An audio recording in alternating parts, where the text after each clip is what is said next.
Hi everyone, this week is Parshas Hazinu. It's going to be read between Yom Kippur and Sukkot, two very different type of holidays, and maybe we'll talk about that. The opening verse is Hazinu Hashemayim Adabera, give ear, heaven, to what I'm about to say. That's Moshe speaking. Vesishma haaretz imre pi, and listen, land, listen to my words. And Moshe calls heaven and earth as witnesses to the Jewish people, as witnesses for the Jewish people, that if they will follow the Torah or not. Why call heaven and earth? And Rashi comments on a Sifri, Edim Shehin Kayamim Li'olam, because as long as man is alive, there will always be heaven and earth. Many of the commentators ask, why is Moshe the contrast of Hashemayim, heaven and earth, when teaching this song to the Jewish people? So, Yom Kippur is about our relationship with Hashem, and we take the time during these 10 days from Rosh Hashanah through Yom Kippur to think about and assess the relationship. What's going right, and what can we do better? What are the obstacles? What are the impediments to it? And what is it that's actually working? And then we get to Sukkot. And Sukkot is about being embraced and a hug from God by sitting in the sukkah, by holding the four species.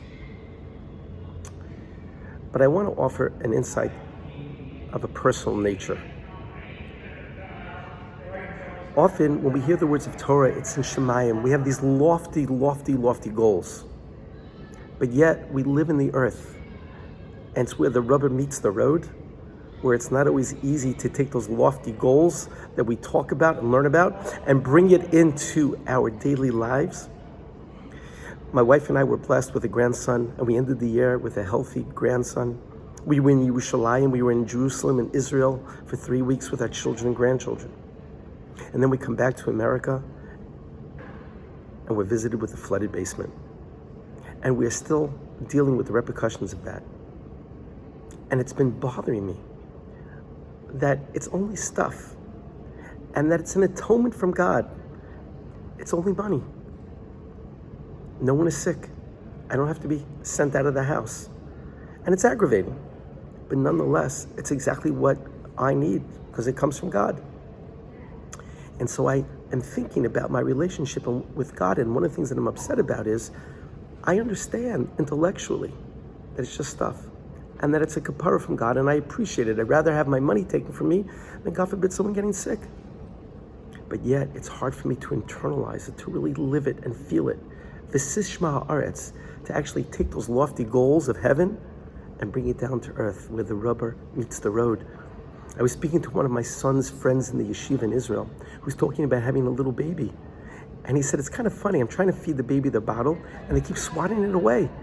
And I want the baby to have the nourishment, and he keeps swatting it away. And I thought to myself, isn't that how we human beings often are? Hashem is trying to give us the nourishment, and we swat it away. Yom Kippur, we have these days, and I look at it now, and I think about it, and I reflect, and I say, you know what? These days, since I got back from Israel, I've been thinking about my relationship with Hashem. So really, it's a blessing. And I can see that as a blessing. And I hope that I can internalize it, that when comes Yom Kippur, I can actually bring it with me and have a clearer understanding of my relationship with the Almighty on Yom Kippur, and then get ready for Sukkot, for that great hug of the sukkah, to be surrounded and enveloped by God, to really feel it. You know, sometimes someone gives you a hug and you don't really want the hug. Well, maybe that's what I'm getting right now. Maybe I don't really want the hug. But the truth is, who doesn't want to be hugged by the being that loves us the most? I wish everybody a meaningful and easy fast. An easy fast, I mean that the fast should not get in the way of your prayers, that you'll have clarity of mind. That's what I mean easy. Not that you're just going to get through the day, but you'll get through the day with a sense of joy. I wish everybody Gemar Chasim B'Tova, a good, happy, sealed year for a good and healthy life. If you like what you hear, please pass it on. Shabbat Shalom.